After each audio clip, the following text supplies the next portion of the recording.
I'm aware the lighting is absolutely horrendous and I'm wearing no makeup, so I look terrible also because it's the weirdest time to film. It's 6:30, so I've never really filmed at this sort of time, and it's kind of getting dark outside because obviously we're getting into winter and autumn now, so I can't have the natural light open, and as we all know, I'm looking to get a ring light, so I'm currently using my wall lights and it's just not really working. But I wanted to get this filmed now while it's fresh in my mind. I've just been to the hospital to see my consultant and I thought I would give you guys an update. It's been a really long time since I did a video about my Crohn's, and I've got quite a few things to update you guys on, and I thought I'd do this video as informative as I can, as real as I can. So if you are going through what I've been through and going through, then you can relate to me, or I've got my notes. First things first, the last video you saw was me getting a liver biopsy. Now, I do not have autoimmune hepatitis. Everyone was so sure, even I was, that I had it, and I don't, and I'm so grateful for that. So it means when I am 18, I can drink alcohol. When I'm 18, obviously, to be legal and all that. My liver isn't in any more damage. The only reason it was coming up really bad on the test was because of my Crohn's. So that's incredible. It means there's one less lifelong illness I'll have to worry about, which, thank God, I'm so relieved. I am so relieved I don't have that. We were so sure going in there today that my doctor was going to sit down and say you do have it, but I don't. So we can all breathe a sigh of relief. Honestly, I could cry. I'm so happy. Also, this is the one I'm gonna cry at. I'm gonna come off steroids. I'm actually gonna finish the steroids. You don't understand how happy I am. I'm gonna come off the steroids. So this is where we get all technical, so we have to look down and read. I started on 40 milligrams of steroids, which is 8 tablets every single day. 2 months ago, so for 2 months, I've been reduced to 30 milligrams of tablets, which is 6 tablets every single day. And from tomorrow, for 2 weeks, they'll reduce down. So from tomorrow, I'm going to be on 20 milligrams. 2 weeks later, I'm going to be on 15 milligrams. 2 weeks later, I'm going to be on 10 milligrams. 2 weeks later, I'll be on 5 milligrams. And then I will stop. You have to really reduce yourself slowly, because otherwise I don't really know what happens, but it isn't good for you. Sorry, I just changed top because I realised I was in a white top and I have a white background, so I was blending in a little bit and I realised 4 minutes into filming. So we're going to leave that section as it was and we'll just pretend I was wearing this top the whole time. When you get to 10 milligrams of the steroids, your symptoms will go away, so they will start to reduce themselves. So you can start getting symptoms of steroids from 10 milligrams and up. Your symptoms will start reducing from 10 milligrams and down. So the side effects I've experienced from steroids, I'm going to read to you now. The worst one is the change in face shape. At the minute I've got a very typical face shape of an individual who's on steroids. If you look at my face, there's not much shape to it. It's very, like, there's a lot of water retention in it. It's very round. Got a massive double chin. Now, if you see me every single day, you probably don't notice. You might have noticed it. You probably haven't noticed it. But when I look at photos of myself from like a year ago, my face shape is incredibly different. It makes me very, very upset. But obviously, in a few weeks' time, hopefully, we'll be getting back to normal. So what I'm going to do is I'm going to take a photo of my face when I get to 10 milligrams and just take it every single day and just hopefully see my face shape change. If my face shape doesn't change, I think I'm going to be a little bit disappointed with life. But hunger as well, my appetite increased for a while. It kind of settled down, but like literally for a few weeks it was like having a teenage boy in the house. I could not stop eating. For me it's a negative because I am very weight conscious. That's just the sort of person I am, so I didn't like that, and I've never been a big eater, so I didn't like that. I've just researching this and I just found out heartburn. I thought that was a side effect of Crohn's, but I've been getting really, really bad heartburn, so we will see if that's a side effect of my Crohn's or that's a side effect of the steroids, but you can get really bad heartburn and difficulty sleeping, because obviously it probably messes up, and I've noticed that as well. Like, I used to be such a deep sleeper, haven't been recently. Yeah, so it just changes. Those are like the little things. It doesn't change too much. The face shape for me was the worst thing, but that's because I'm quite vain. I do worry about my appearance a lot. I'm quite an insecure person, so to me, having a really, really round face, it has made me very insecure. It's not the end of the world. Like, when you put it into the big grand scheme of things, I'd rather live with a massive round face than what I was living through. And this would all go down because obviously steroids aren't a long-term fix, they're only temporary. I may have to go on steroids again in the future if I have a massive flare-up. I may never have to go on steroids again. We will see. Like, no one will know that, but at least I know the worst that's gonna happen is my face gets round. Poor face. The tablets I'm on now, so 2 months ago we introduced azathioprine. I think that's how you say it. So that's an immune suppressant. So basically, I have Crohn's, you have Crohn's, because your immune system works too quickly and it basically attacks your bowel. So I have an immune suppressant to slow my immune system down and kind of make it so it works at the speed it should. I'm on 100 milligrams of those a day, so that's 2 tablets. And because of the effects that can have on your bone marrow, it can literally just disintegrate your bone marrow. I have to take 2 Adcal every day, which is just a calcium tablet. I've had no symptoms from either of those, which I'm so incredibly lucky.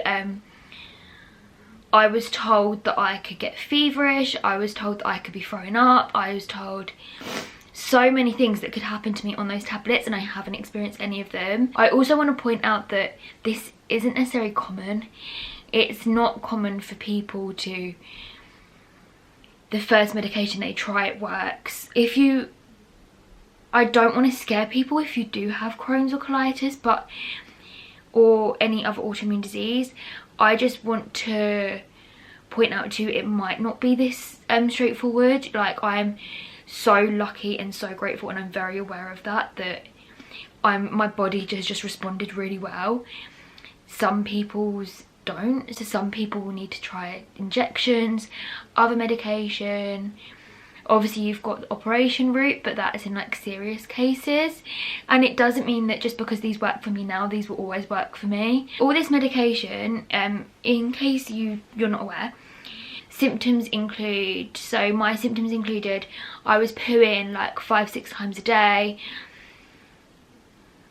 I was bleeding, like when I was pooing, I was just basically pooing blood and mucus. Very TMI, I know, but we've been through this all in my previous videos. What else did it cause? I still have really bad joint pain. I think I will always have joint pain. Extremely tired, fatigue, oh my god. I experienced the worst fatigue. So basically you take the steroids first because they kick-start your body into action, and then you have to slowly come off the steroids, and whilst you're slowly coming off the steroids you'll try a medication, and that medication is the one that is sustainable. So once you find your sustainable medication, you can slowly come off the steroids. The sustainable medication is the thing that sustains what the steroids have done. I am now pooing once a day, pretty much. No blood or mucus in my poo since I've been on the steroids, which again is mind-blowing considering every single time I was going to the toilet, and I was going to the toilet like 6 times a day, there was blood and mucus. I can eat most foods now. I'm not on a white food diet.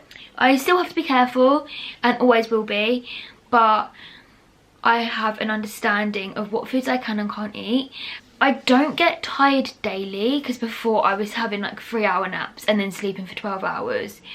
So I do still experience extreme fatigue, but that's if I've done something. It's not for no reason. I've also learnt my triggers. That's learning your triggers and learning what sets you off is, I would say, essential. If I know if I'm feeling run down or like I'm going to get a cold, my stomach will flare up, so I'll be in more pain, I'll be on the toilet a little bit more. And if I'm stressed or anxious, that's immediate, massive flare up. However, that's all I know now. I started experiencing symptoms of Crohn's disease and I got really poorly in February of this year. So February of 2019. It is now the 9th of September, months down the line, and I've been diagnosed I think for 2 or 3 months. So I'm still very, very early on in my journey. It's just, for me, my journey's been very successful, which again I'm super grateful for and super lucky, because not everyone's journey is this successful. Now I am doing really well on the medication. I don't need to see my consultant for another 4.5 months, so I won't see him till January. In that time I will have 2 blood tests, so every 2 months I'll have a blood test just to keep me monitored, whereas before it was every 2 weeks, so they have gone down. During this time, obviously my consultant is really busy with many patients, so you will be given a team of IBD nurses. I haven't contacted them yet, I'm going to do that tonight. However, they are essential to lean on. Like, I am going to lean on them so much for support, and that team will be local to you. So when I go to uni, if it's far away, I will get in contact and find a new team of IBD nurses. They're there just to answer any question or query you have. The NHS has been so bloody incredible. Like, my GP is amazing. Like, obviously my consultant's brilliant. They're so thorough. Because obviously I don't have autoimmune hepatitis, but they were so thorough with the MRI, the liver biopsy, trying to figure out what was wrong with my liver.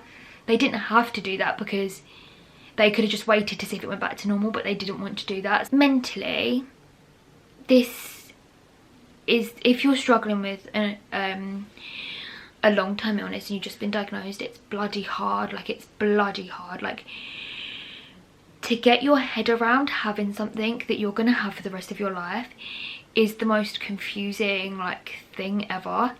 I've never thought I'd be this, like, confused by it, because I'm normally someone that can get on with anything, see the positive in everything, and it's not easy, and I still don't have my head around it. Like, literally a few days ago I was sitting on the sofa sobbing to my mum, saying I just can't do it. Like, I can't do it. It wasn't even that I was experiencing any bad symptoms with it.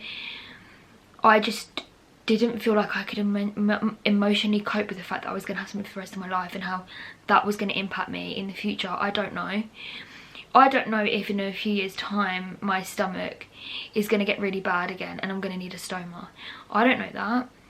You feel like no one understands and that you're totally alone, and even if people try and understand, they'll get it wrong, and that's okay. Like, I don't expect anyone to understand what I'm going through unless you are going through it, because I wouldn't understand what someone is going through if they're not going through it themselves. You just want somebody to get it, and you feel like nobody does, because I don't know anyone with Crohn's or colitis.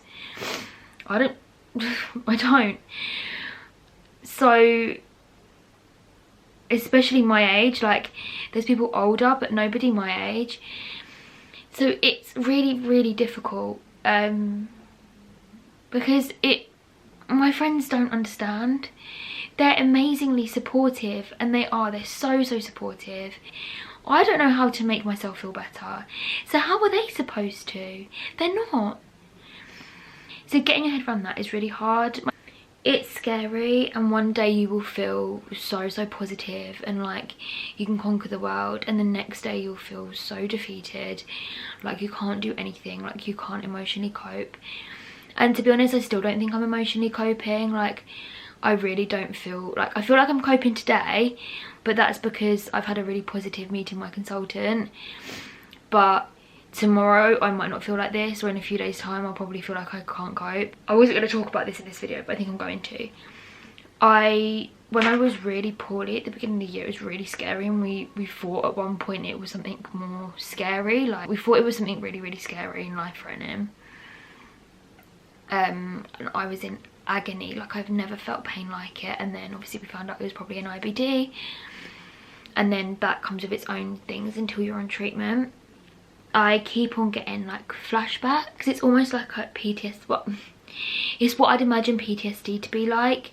Obviously it's not PTSD, and I don't mean to say that as I'm downplaying PTSD at all, but that's how I would describe it. It's almost like these flashbacks, and they put me in a really bad mood, and I feel really scared, and I feel really anxious, and I feel really uncomfortable, and in my head it's so noisy, all I can see is the pain I was in and all the bad stuff that happened at that time, and it's so bloody noisy. Sometimes that's more quiet, sometimes it's not. So that is something I'm having to deal with, and I'm having to work through, which I didn't think I would. I didn't think it would emotionally affect me at all, but it has, and I'd say it's emotionally affecting me more now than it is physically. Just because I'm better doesn't mean I will stay better, and just because it's good now doesn't mean it's always going to be good, but it's really good now. And if you have an IBD and you've stumbled across this video and you're struggling, just know it will be okay, and you will get better, and they will find the treatment that works for you. If you're watching this and you don't know who I am, whether you know who I am, if you don't know who I am, I don't care. If you need some support, please message me, like, because we can support each other. Just because I don't have symptoms at the minute don't mean in a few months that I will. Just because they found the right medication doesn't mean that I'm never going to experience a flare-up again. It just means that it's manageable right now, and we're managing it, and it's really, really bloody good. And that's so, like, such a relief. And that you will be okay, like, you will be. I look back to how I was at the beginning of the year, like, it was horrible, but I'm okay now, like, I really am. And I struggle mentally, but that's the next thing that we need to overcome, because we've done all the physical stuff. And most of the time I am really positive and I'm great, but you know, 60% of the time I'm really positive and great, but 40% of the time I'm not. And that's the stuff you don't let show. You don't let show that 40%. The only person that really sees that 40% is my mum. Sorry, Tash. It's a work in progress, and it's only been a few months. Thank you so much for supporting my journey. It's not the end of the journey, but I thought I'd give you an update. Sorry it's a bit of a long one. I feel like all these chromosomes are ridiculously long. But yeah, thank you so much for watching. Please like and subscribe, and please, my social medias are in the description. If you need any support, feel free to message me. Please message me. I will see you soon. Goodbye.